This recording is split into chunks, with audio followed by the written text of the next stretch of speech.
rebels, radicals, and revolutionaries. This year, January 2016, the Grammys are putting a lot of emphasis on rap artist Kendrick Lamar. Kendrick has a song called King Kunta. It should be noted that Kunta Kinte is a character in the novel Roots, which describes the atrocities of the slave trade and slavery itself. Kunta's character resisted the demands of his slave masters and had his foot cut off for attempting to escape. In this, Kunta can be considered a rebel and revolutionary. I want to hear you say your name. Your name is Toby. What's your name? Kunta.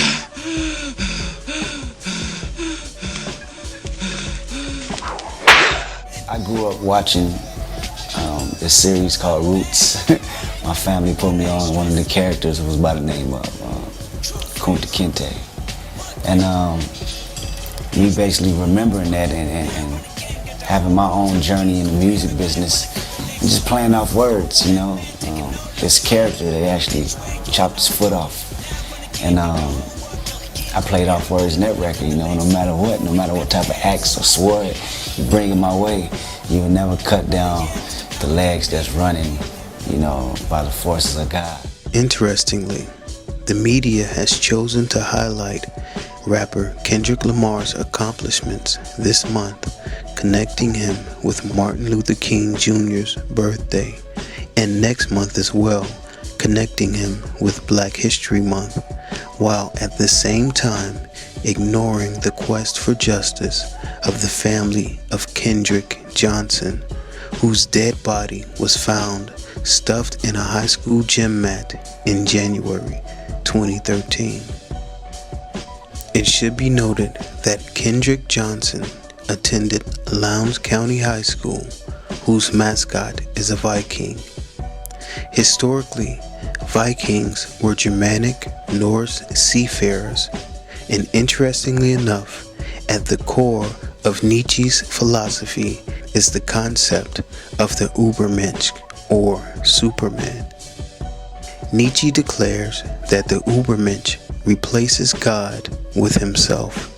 He rejects conventional wisdom and morality, and he puts himself above society's ideas about good and evil. It was upon this concept that Hitler, a type of Antichrist, built his Nazi regime, and this is also the origin of the comic book superhero Superman as well. Keep this in mind because we will revisit these concepts later. For now, it should be noted that high-profile attorney, Freemason, and Boulay member Benjamin Crump, who also represented Michael Brown and Trayvon Martin, abruptly removed himself from Kendrick's case without warning shortly after initial proceedings by sending a letter to Kendrick family attorney Chevaneh King.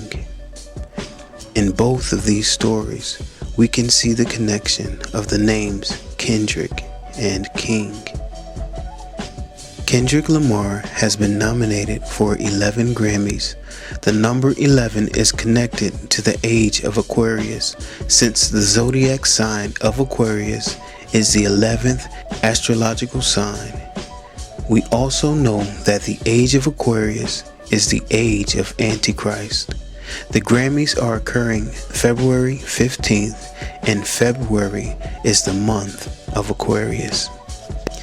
In one specific commercial advertising Kendrick's appearance at the Grammys, there are some things shown which, when pointed out in the context of what we have previously been discussing in recent videos, make it clear that Kendrick is also being used as a pawn of the enemy.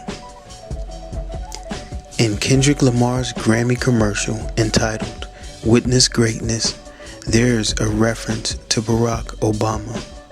It should be noted that Kendrick Lamar also visited Obama in the White House. I sat down with President Barack Obama and shared the same views. Topics concerning the inner cities, the problem, the solutions, and furthermore embracing the youth.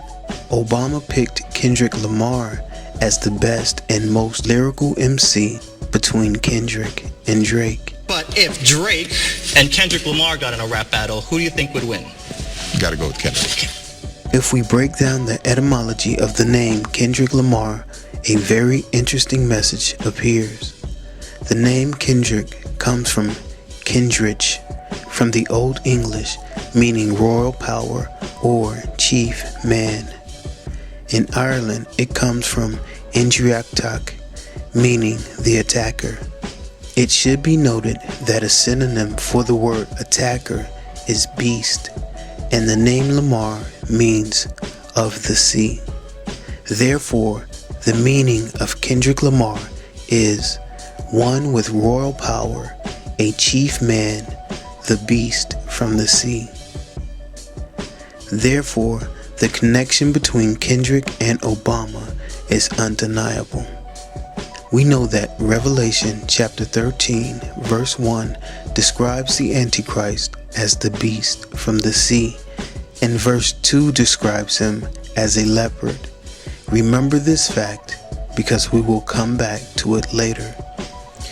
In previous videos, we have been discussing the subject of revolution.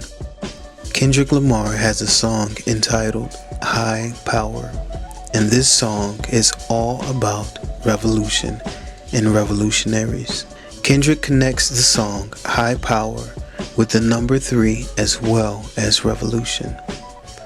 We have also seen Jay-Z connect revolution with the number 3 in his song Run This Town from the album The Blueprint 3. In the beginning of the video, Kendrick states that he was visited on September 13th, 2010 in the early hours of the morning by Lassane Parish Crooks, which is Tupac's name given to him at birth. There's also a video in which Kendrick describes this encounter with Tupac's alleged spirit. Notice Kendrick also declares that he is constantly visited by the spirits of his dead relatives as well. You said something about having a vision of Pac, having a dream. Can you kind of elaborate on that? It's a true story actually. You know one of them things when you're real delirious in your sleep. You don't know if you're right in life or not. Right. Like, woke up or anything. And it's a real situation where I was asleep one night, man, and his blur like a silhouette, and he basically said, "Keep doing what you're doing. Don't let my music die." And scared the shit out of me. Straight up. Just off the fact that prior to that, the day before, my mom was bringing up, you know, you and Tupac, y'all like days apart, y'all birthdays, and I never knew that shit. It was some wild shit. And once he said that shit, and I'm really big on shit like that, spiritual shit like that. Somebody comes in your dream and it relays a message. You gotta listen. You gotta listen to it because I got past family relatives that's been passed and been coming to my dreams forever. I mean, and talking to me. Isaiah 8:19 declares, "And when they shall say unto you, Seek unto them that have familiar spirits, and unto wizards that peep and that mutter, should not a people seek unto their God? Should they consult the dead on behalf of the living?" Therefore, we know from the scriptures that Yah forbids the practice of contacting the spirits of the dead. This can be found in 1 Samuel 28, when King Saul, who had become an enemy of Yah, contacted the witch of Endor in an effort to communicate with the dead. Examples can also be found in Leviticus 19:31, Leviticus 20:6, 2 Kings 21:6, and Micah 5:12. History has shown us that kings and even men who hold the office of the President of the United States have sought the consultation of witches with familiar spirits.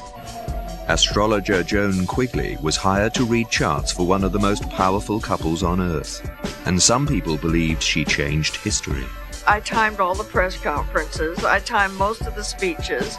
I timed when he would take Air Force One, when he would take off, and when he would land.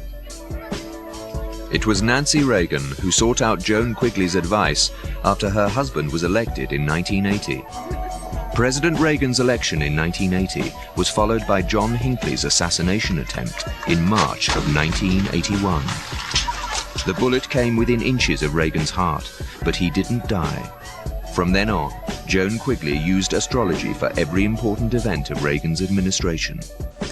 This connects America and its presidential office with ancient Babylon, familiar spirits, witches, and a failed assassination attempt on an American president. When we consider the person whose dead spirit has been invoked and associated with Kendrick Lamar, the spirit behind this event becomes even more clear. Tupac is named after Tupac Amaru, the last indigenous monarch of the Inca Empire, who died in the year 1572 after a so-called rebellion against Spanish rule. 200 years later, Tupac Amaru II, who claimed to be a direct descendant of Tupac Amaru, led an indigenous uprising against continued Spanish presence in Peru, called the Tupac Amaru Rebellion in November of 1780.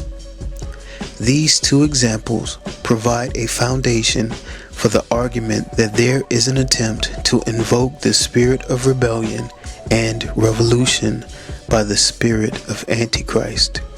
It should also be noted that Tupac's mother was a Black Panther and part of the Panther 21. Afeni Shakur was pregnant with Tupac while she was in jail facing charges. This fact connects Tupac with rebellion, revolution, and the Black Panthers.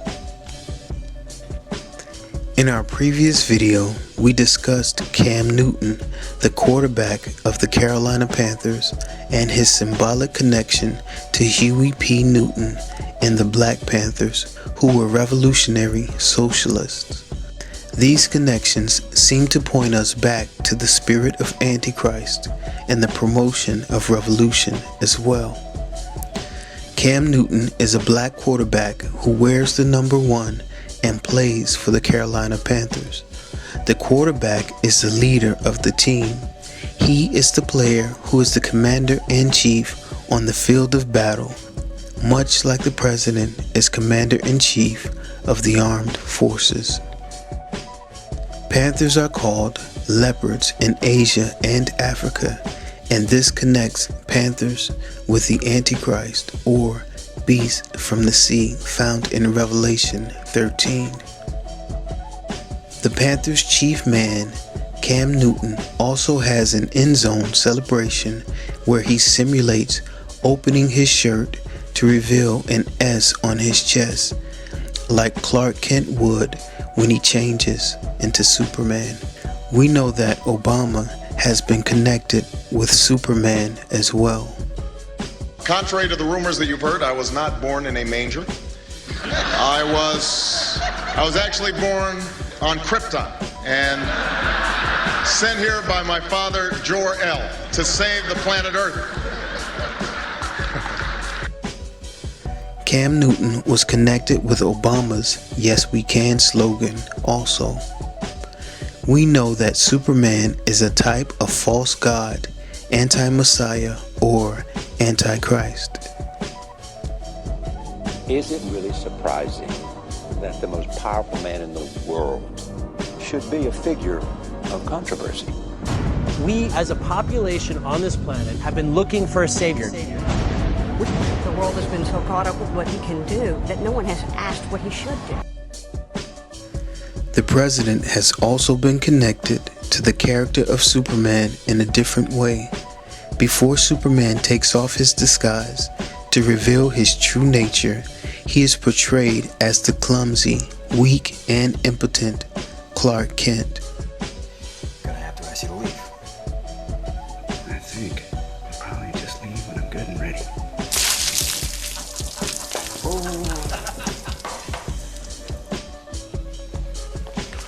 It's not worth it, sweetie. Oh, don't forget your tip. In much the same fashion, Obama has been portrayed as a weak persona to the world. And that they've watched the president in action for 5 years, and they see what the American people see. This is a weak man, an indecisive man, a man who is not attentive to American national security. Just last week, we're watching our sailors suffer and be humiliated on a world stage at the hands of Iranian captors in violation of international law. Because a weak-kneed capitulator-in-chief has decided that America will lead from behind. He has even appeared to shed tears in public. And from first graders in Newtown. And from every family who never imagined that their loved one would be taken from our lives by a bullet from a gun.